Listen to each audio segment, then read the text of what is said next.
right, well, as part of Reimagine's commitment to all of you, our last presenter is Mark Lindquist. And Mark is one of those special people in our community. He's performed all across the world in movies and television. He sings the national anthem. But what I love about Mark is he's actively engaged in our community. He presented and sang in front of 1,800 people at TEDx Fargo. He sings the happy birthday to us at 1 Million Cups here in Fargo. He's an incredible entertainer, but most of all, he's an incredible human being. Join me in welcoming Mark Lindquist. Thank you, Greg. Thank you. Thank you, my friends. My name is Mark J. Lindquist, and I live in Fargo, North Dakota. I haven't always lived in Fargo. I moved back to this area a couple of years ago from Honolulu, Hawaii. It gets better. It gets better. I moved here to Fargo in January of 2013. And you see, it was 120 degrees colder the day I landed at Fargo International Airport than when I left Honolulu in the morning. I didn't own a coat. I didn't have mittens. I didn't have gloves. I had to go to West Acres Mall. I had to get that. But I think that experience was probably, I don't know, it's probably payback or karma or something. Because you see, when I lived in Hawaii, my favorite pastime, oh, I love doing this, lived there for 5 years. My favorite pastime was to take a look at the weather app on my phone. And I would wait for the coldest day in Fargo, North Dakota, where all my friends lived. You know those days where it's like 30, 40, 50 below zero here in Fargo. And then I would stroll on down from my condo in Waikiki. I would go sit in a hammock outside the Hilton Resort. Underneath a palm tree, I would be sipping a fruity drink, and I would take a selfie of myself. And I would send it back to my friends in Fargo. It was always confusing to me. Like, I never got any pictures back of people celebrating the winter in Fargo saying, "Hey, congratulations, thumbs up, way to go, buddy." But I did get a few other fingers, though. You see, I was living in Hawaii. I was there with the military. Stationed there at Hickam Air Force Base with the United States Air Force. I was a sergeant in the Air Force. And, thank you. And what I did for the United States Air Force is I worked for NSA, the National Security Agency. I was a data analyst, intelligence analyst for NSA. I would sit and work in an underground bunker underneath Dole Plantation on the island of Oahu. And I would sit there. I would sit there on my computer at night. And, you know, I would do overnight shifts. And so I'm sitting there on my computer. It's 3 a.m. in the morning. I'm doing my work, working away. And all of a sudden, my colonel sneaks up behind me. My name is Sergeant Lindquist, and his name is Colonel Burns. Colonel Burns comes up to me and says, "Lindquist, wake up!" "Yes, sir. No, sir. Right away, sir." You know, just like we do in the military. We got done with our conversation, and after we got done talking, I heard the colonel talking to my flight chief across the room, and the flight chief says to the colonel, "Sir, he's not asleep. He's just Asian."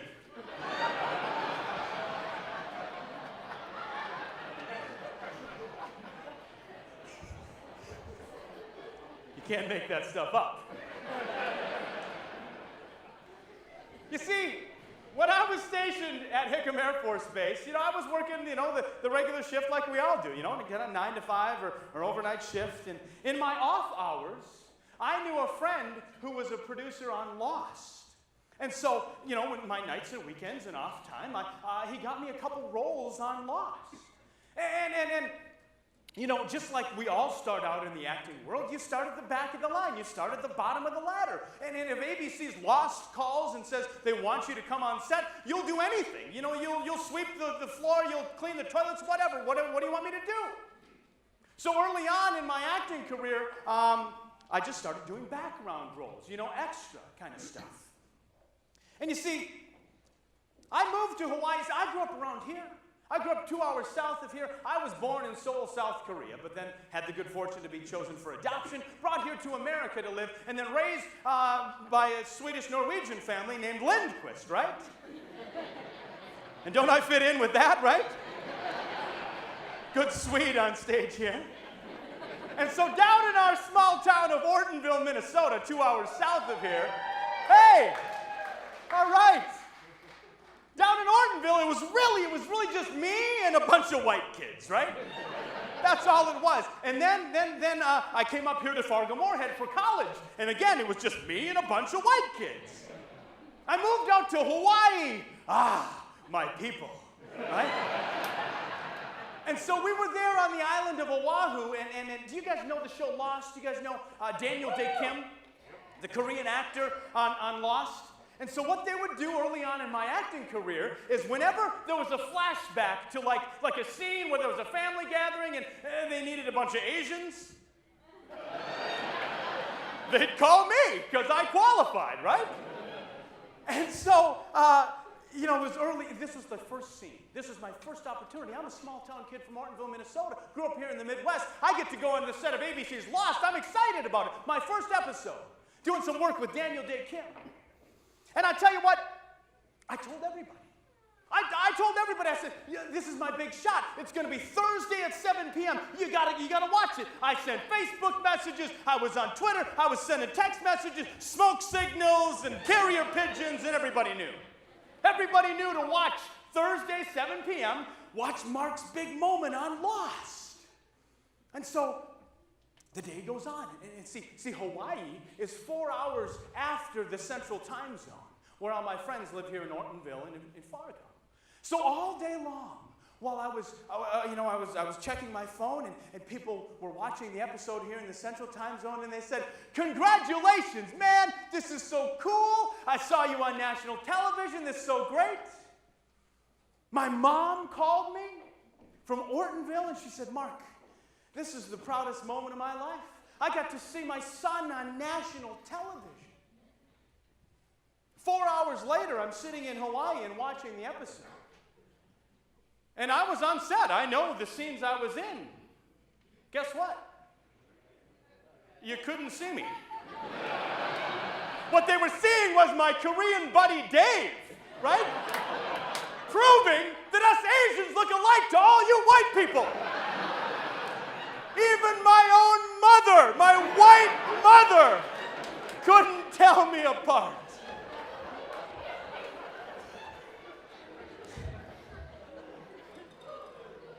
I haven't had the heart to tell her. She still thinks I was a big star that day. You see, my friends, now that we got you laughing, here's what I wanted to loosen you up here. And so what I'd like you to do now is I'd like you to do as I do, kind of Simon Says, do a little bit of this. Give me some jazz hands. Give me some jazz hands, all right? Everybody, nobody's too cool for this. Come on. Jazz hands. Now, what I want you to do is I want you to clasp your hands in front of you. Go. Out again. Back together. Third time's a charm. Back together. Now, hold them. I'll bet that you clasp your hands together the same way every single time. Out again. Back together. Same way, right? Now, look down at them. If you've got your left thumb on top, raise them up like this.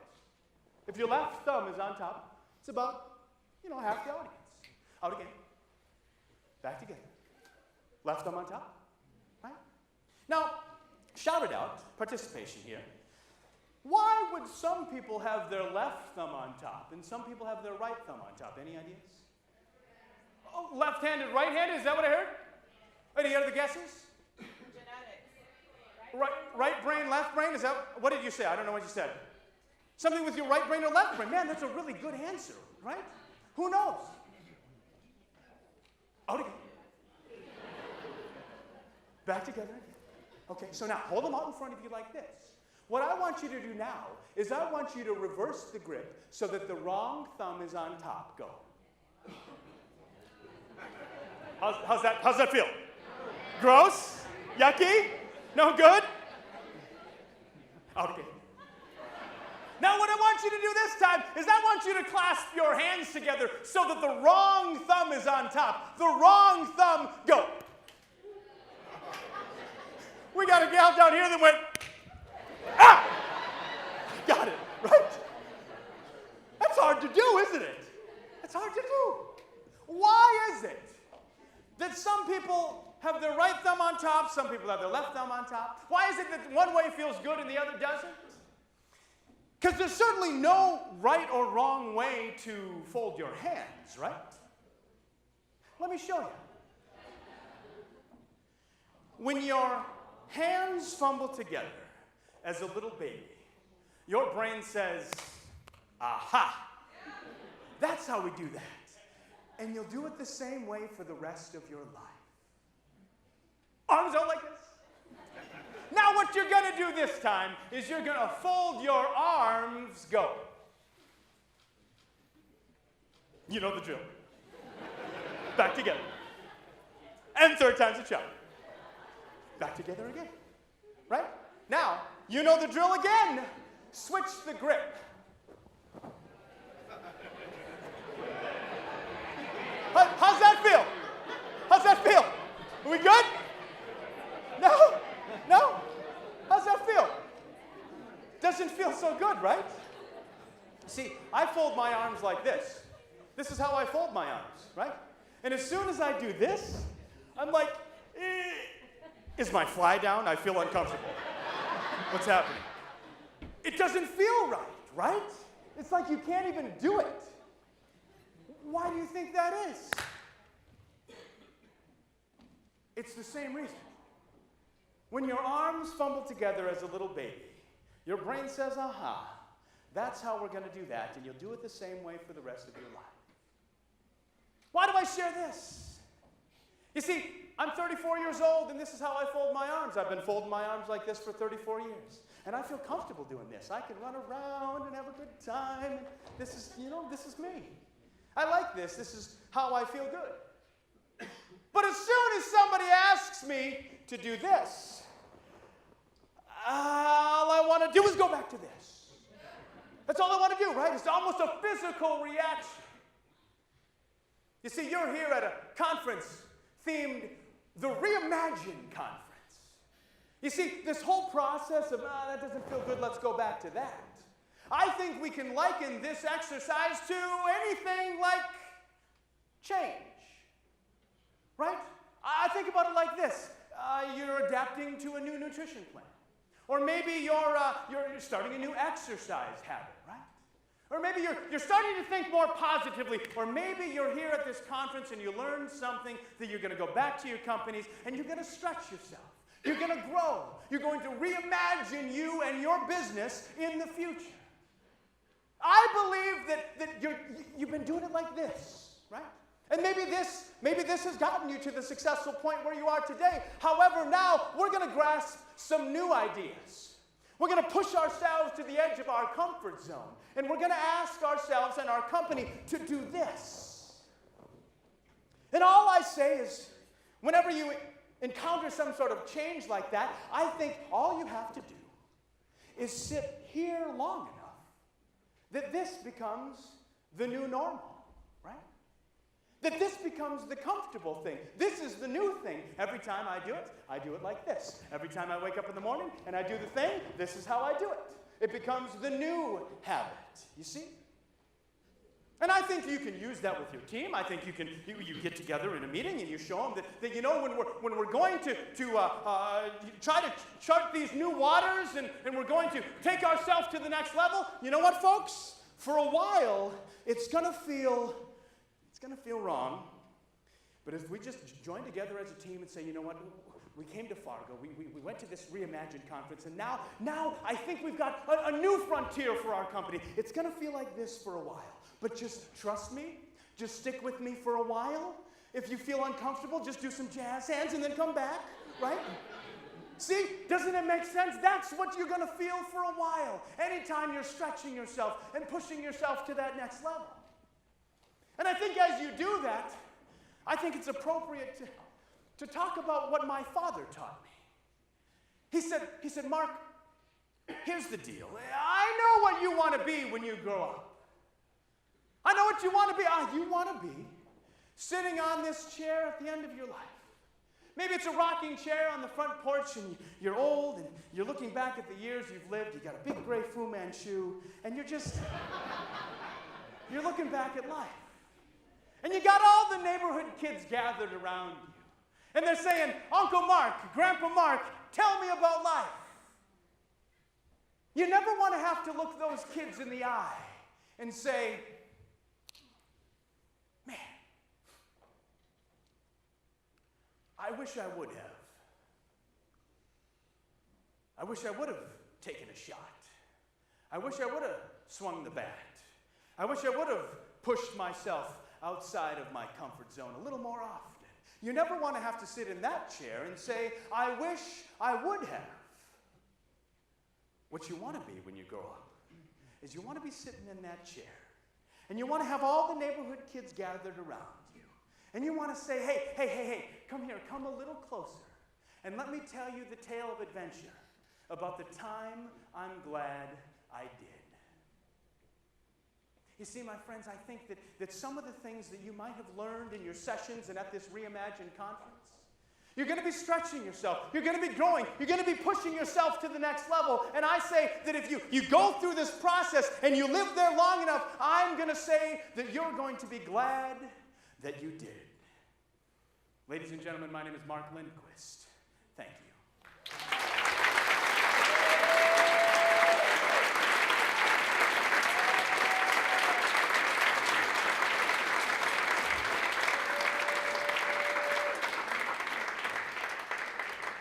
Thank you, my friends. I appreciate that. And now it's the moment you've all been waiting for. It's pub crawl time. So, my friends, I just want to tell you a little bit about it. We want to point out some of the sponsors that have made this pub crawl possible. Some generous sponsors from the corporate community here in the region have sponsored different bars across town, and those are some of the bars that you can go do your pub crawl in. And I just encourage you that if you're in that bar and you see somebody from one of these companies who has sponsored our pub crawl, just go up to them, raise a glass to them, and say thank you. So, my friends, this ends this session, but before we go, does everybody have a glass with you? I know we had an open bar here, so hello. Grab your glass. I don't care if it's empty, because we're going to do a toast. I believe that it's appropriate for us as a community to start off this evening of fun and friendship with a toast. So would you please, as I am here, grab your glass and raise it in the air. And we're going to do an old Irish toast. And it goes like this. Drink! Thank you, my friends. Have a great night.